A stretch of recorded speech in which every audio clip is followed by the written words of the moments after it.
성경을 읽으면서 놀라는 것 중에 하나가 뭐냐면요. 자, 유다라는 작은 땅의 선지자란 말이에요. 북이스라엘은 유다보다는 크지만 주변의 열강에 비해서 나라들에 비해서 큰 나라도 아니란 말이에요. 이 작은 나라의 일개 선지자가 예언을 하는데 유다 땅에 대해서만 예언하는 게 아니에요. 북이스라엘에 대해서만 예언하는 게 아니에요. 주변 나라들 열강들에 대해서 예언을 하는 거예요. 이렇게 될 거다. 이렇게 될 거다. 때로는 심판이 임할 거다. 여러분 그 나라들 입장에서 생각해 보면 웃기고 있는 거죠. 헛소리를 하는 거죠. 택도 없는 소리를 떠들어대는 거죠. 그런데 그렇게 웃기네라고 하고 지나갈 수가 없어요. 왜냐하면 그게 이루어져 버리니까. 왜? 하나님의 말씀이기 때문입니다. 이게 이제 성경의 놀라운 점이죠. 이게 성경의 위대한 점이란 말이에요. 우리가 잘 아는 다니엘서, 다니엘이 바벨론의 포로로 끌려갑니다. 느부갓네살 밑에서 신한 노릇을 하기 위해서 훈련을 받아요. 그리고 높은 점수로 이제 통과를 하죠. 다니엘이 수석, 사드락, 메삭, 아벳느고가 2등, 3등, 4등을 한 거예요. 하나님이 지혜를 주셨다. 그 다음에 다니엘에게는 이상을 깨닫도록 하나님께서 능력도 주셨다. 이렇게 다니엘서 1장에 말씀하고 있잖아요. 느부갓네살이 어느 날 꿈을 꿔놓고 무시무시한 꿈이기는 한데 그 꿈 내용이 뭔지를 잊어버린 거예요. 그리고 밑에 있는 지혜자들 달달 볶는 거예요. 꿈 찾아내. 못 찾아내면 니들 죽는다. 그러니까 뭔 수를 알겠느냐고요.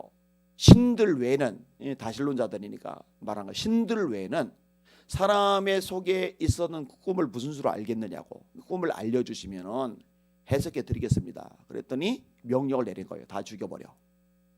이래 다니엘과 3명의 친구가 하나님 앞에 기도를 드리고 하나님이 이 은밀한 꿈을 보여주세요. 그리고 왕 앞에 가서 이 꿈을 해석하는 장면이 다니엘서 2장에 나옵니다. 거대한 신상을 봤는데 머리는 금, 가슴과 발은 은, 배와 넓적다리는 돈, 종아리는 철, 발은 철과 흙이 섞여 있습니다. 어디서 사람의 손으로 뜨이지 않는 돌멩이 하나가 날아오더니 신상을 때렸습니다. 이 조그만 돌멩이 앞에 거대한 신상이 부서져서 가루가 되어버렸습니다.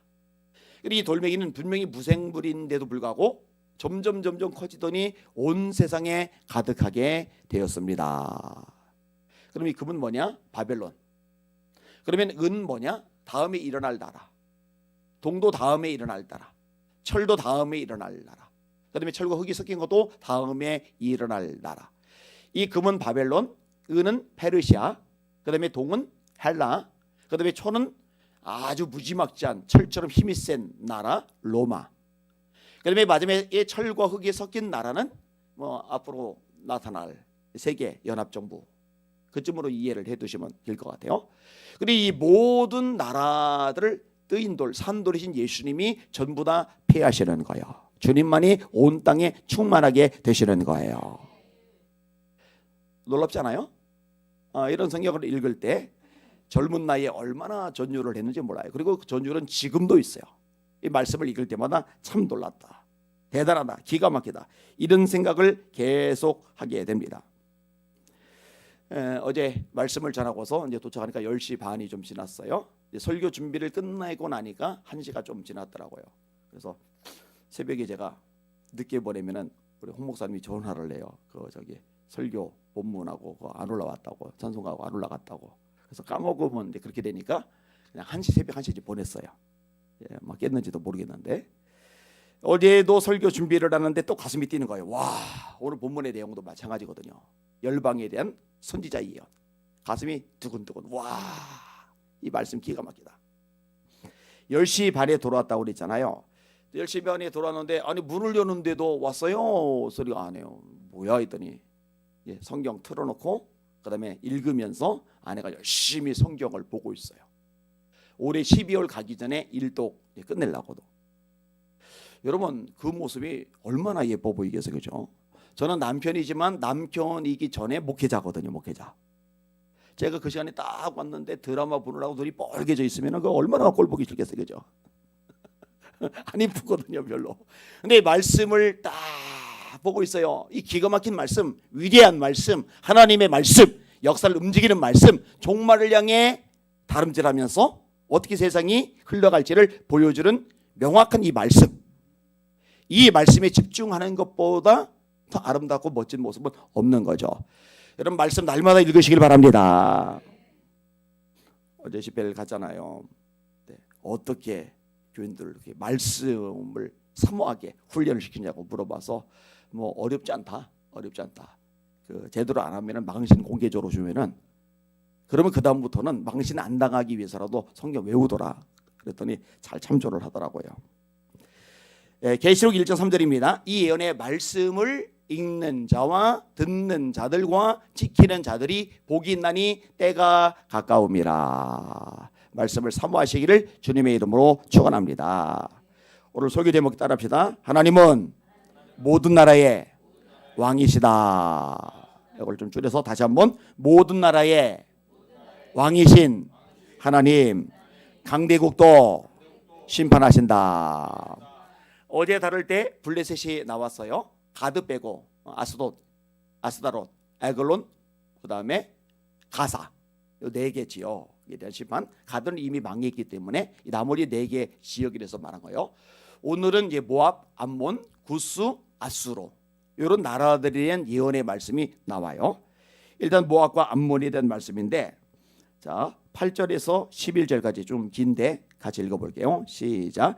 내가 모압의 비방과 암몬 자손이 조롱하는 말을 들었나니 그들이 내 백성을 비방하고 자기들의 경계에 대하여 교만하였느니라. 그러므로 만군의 여호와 이스라엘의 하나님이 말하노라. 내가 나의 삶을 두고 맹세하노니 장차 모압은 소돔 같으며 암몬 자손은 고모라가 될 것이라. 찔레가 나며 소돔 구덩이가 되어 영원히 황폐하리니 내 백성이 남은 자들이 그들을 노력하며 나의 남은 백성이 그것을 기업으로 얻을 것이라. 그들이 이런 일을 당할 것은 그들이 만군의 여호와의 백성에 대하여 교만하여졌습니다. 여호와가 그들에게 두렵게 되어서 세상의 모든 신을 수역하게 하리니 이방의 모든 해변 사람들이 각각 각 처소에서 여호와께 경배하리라. 아멘.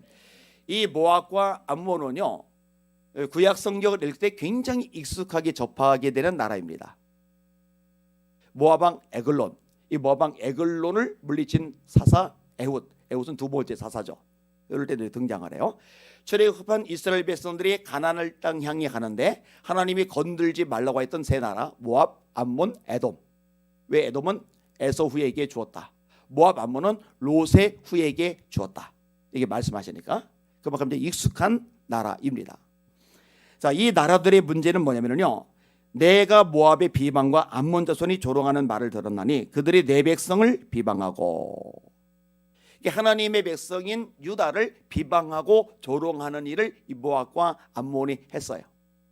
근데 이걸로요, 하나님이 하나님에 대한 모욕과 조롱으로 받아들이시는 거예요.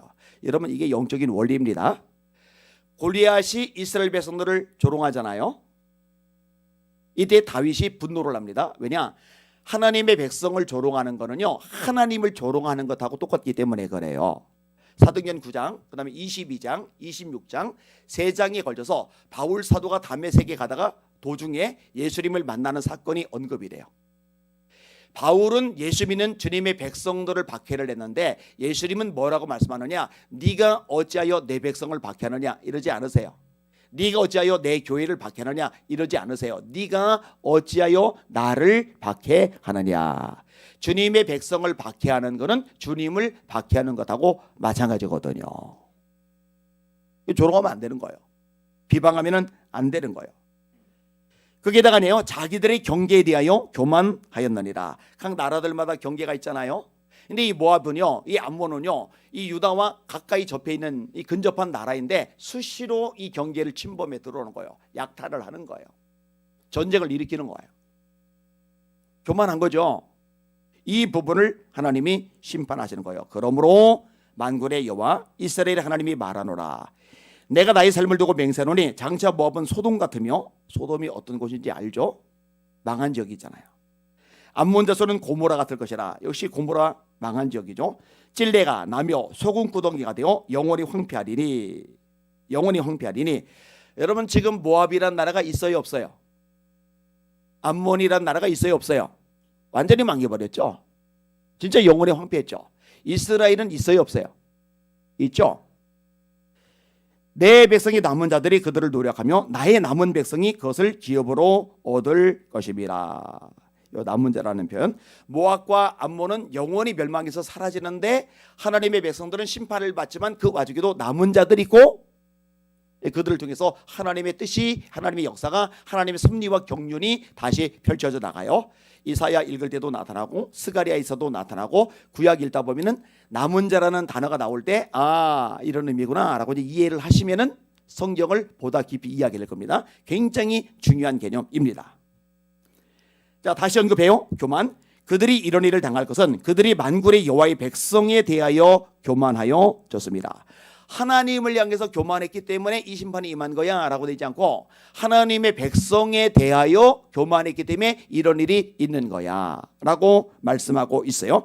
이거는 지금도 마찬가지입니다. 여러분, 어떤 나라도요, 어떤 권세자도요, 어떤 부자도요, 주님의 백성들의 공동체인 교회를 업신여기면 안 됩니다. 짓밟으면 안 됩니다. 조롱하면 안 됩니다. 그건 두렵고 떨리는 일이에요. 왜냐? 이 교회를 세우신 분은 만왕의 왕, 만주의 주 되신 예수님이시기 때문입니다. 내가 이 반석 위에 교회를 세우리니. 누가 세우셨어요? 예수님이 세우셨다는 말이에요. 자, 그 다음에 구스에 대한 이야기가 12절에 나옵니다. 구스 사람들아, 너희도 내 칼에 죽임을 당하리라. 이 구스는 에티오피아 지역, 아프리카죠. 그러면은 이 유다 땅하고는 굉장히 멀리 떨어져 있어요. 실제적으로 이 멀리 떨어진 나라, 이 구스가 쳐들어온 예는 구약에 딱 한 번 나와요. 그리고 이제 신약에서 에티오피아 여왕 간다기에 넷이 등장을 하죠. 이디오피아를 얘기를 하는 거예요. 근데 이게 멀리 떨어진 나라를 향해서도 스바냐 선지자가 예언을 하는 거예요. 하나님이 심판을 행하신다고. 칼에 죽임을 당할 것이라고. 이유는 간단합니다. 우상숭배 죄악, 우상숭배와 죄악, 아니면 우상숭배를 포함한 죄악 때문입니다. 여러분, 출애굽하고 나서 가나안 땅을 향해 나가잖아요. 모세가 출애굽을 시켰고 여호수아를 통해서 가나안 정복 전쟁이 시작이 됩니다. 근데 이 가나안 땅을 주시는 요 시점 한참 전에, 수백 년 전에 하나님이 아브라함에게 가나안 땅을 주신다고 약속을 하세요. 그게 창세기 12장이 처음 나오고 13장에 롯과 결별한 다음에 두 번째 나와요. 그 다음에 15장에 또 나오는데 이 15장의 환상 중에 하나님이 나타나세요. 그리고 뭐라고 말씀하시느냐? 하늘의 별처럼 네 자손이 많아질 거야.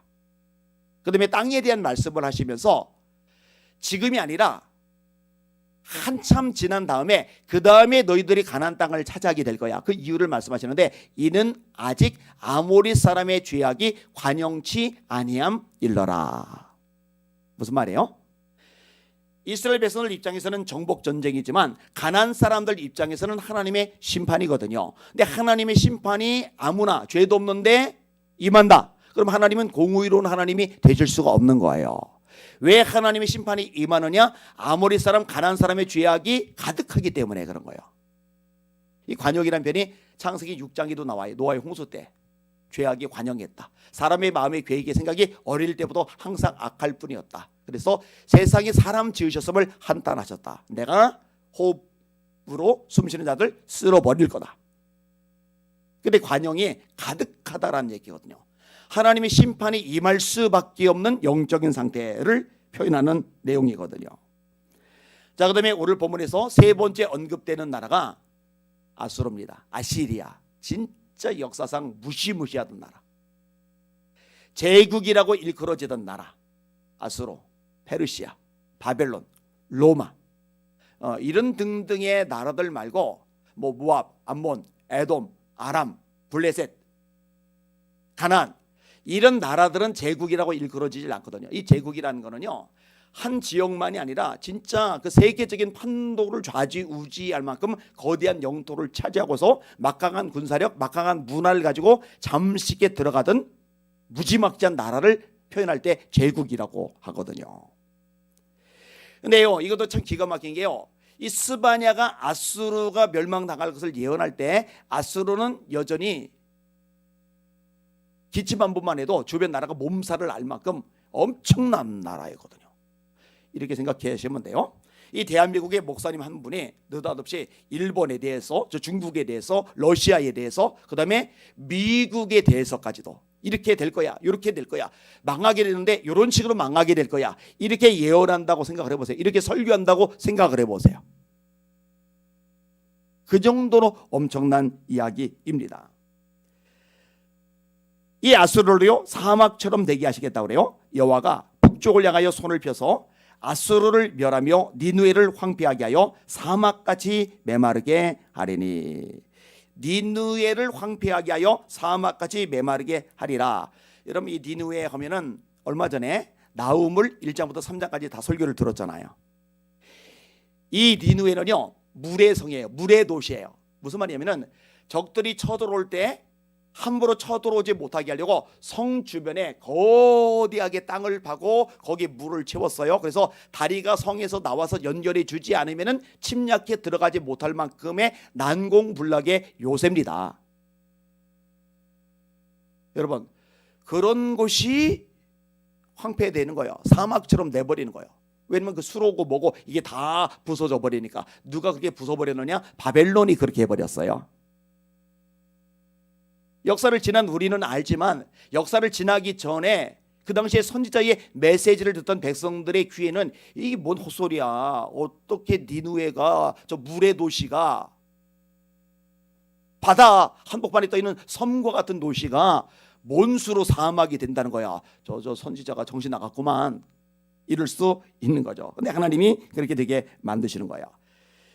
구체적인 묘사가 나와요. 각종 짐승이 그 가운데 때로 놓을 것이며 당아와 고슴도치가 그 기둥 꼭대기에 깃들이고 그것들이 창에서 울 것이며 문턱이 적막하리니 백향목으로 지은 것이 벗겨졌습니다. 이 고슴도치는 다 알고 뾰족뾰족한 가시가 돋친 동물이고 당아는 학하고 비슷하게 생겼는데 주 먹이가 물고기하고 조개예요. 근데 이 당아와 고슴도치의 공통점이 있는데 사람이 살자는 한적한 곳에서 서식지를 만든다는 거예요. 그러면은 생각을 해봐요. 아수르는 세계적인 나라인데 니느웨는 세계적인 도시인데 이런 곳에 고슴도치가 당아가 머문다는 얘기는 그만큼 지역이 황폐하고 사람이 없다라는 것을 묘사를 하는 거예요. 이해가 되시는 분들만 아멘.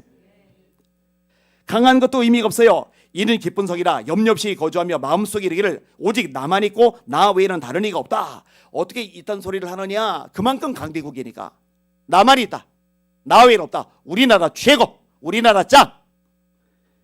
이렇게 하더니 어찌 이와 같이 황폐하여 들짐승이 엎드릴 곳이 되었는고 지나가는 자마다 비웃으며 손을 흔들리로다. 오늘 소개 제목 뭐라고요? 모든 나라의 왕이신 하나님, 강대국도 심판하신다. 그리고 그 하나님이 저와 여러분의 아버지가 되십니다. 강하고 담대하시길 바랍니다. 할렐루야. 성경을 읽으면서 진짜 믿음이 자라더라고요. 진짜 믿음이 자라더라고요. 사람이 간이 배밖에 나와요. 정말 당당해지고 담대해지더라고요. 내 처지는 여전히 가난한데 힘든데 어려운데 수많은 문제가 있는데 여전히 이 장애물들이 난관이 내 옆을 가로막고 있는데 이 말씀을 계속 읽으면서 얘기했잖아요. 하루에 3장 4장이라고 40장 50장 60장 말씀이 막 진짜 꿀송이 좀 달아서 도서관에 틀어박혀서 막 성경만 읽고 그러다가 선배한테 혼나고 공부하라고 성경만 읽는다고 그랬잖아요. 믿음이 생기는 거예요. 아, 우리 하나님 대단하시구나. 역사 만물 세상 나라의 왕이시구나. 통치자시구나. 진짜 주인은 하나님뿐이시구나. 근데 이 하나님이 엄청난 하나님이 내 아버지이시구나. 교회요. 강하고 담대할지어다. 네, 두 손 들고 합심하여 기도합시다. 하나님 아버지, 교회가 하나님에게 산 믿음을 가지게 하여 주시옵소서. 하나님, 우리들이 산 믿음 가지게 하여 주시옵소서. 우리 자녀들이 하나님이 어떤 분인지 알고 하나님을 믿으며 담대하게 살아가는 멋진 자녀를 되게 하여 주시옵소서. 주여, 3번 부르 합심하여 기도합시다.